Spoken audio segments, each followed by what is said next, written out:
Hello বন্ধুরা, যারা অতিরিক্ত ঝাল পছন্দ করেন আজকের ভিডিওটা তাদের জন্য। তো আমি এখানে গরুর মাংস একটু অন্যভাবে রান্না করার চেষ্টা করব।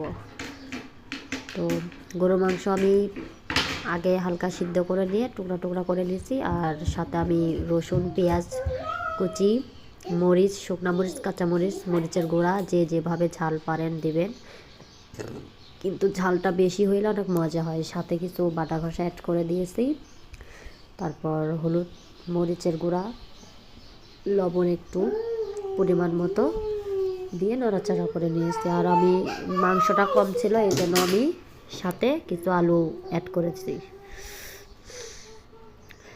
তো আমার কাছে রান্নাটা মজা হয়েছিল, কেমন হবে আমি জানি না।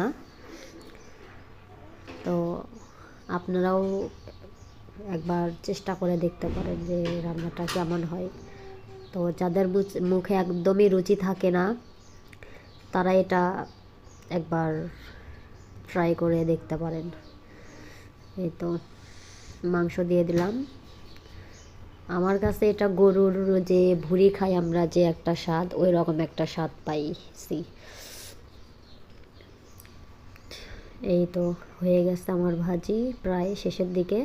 আসলে অনেক অসুস্থ ছিলাম, এই জন্য আমি ভালোভাবে ভিডিও করতে পারিনি, আর রান্নাটাও আমি সেভাবে কমপ্লিট করতে পারিনি।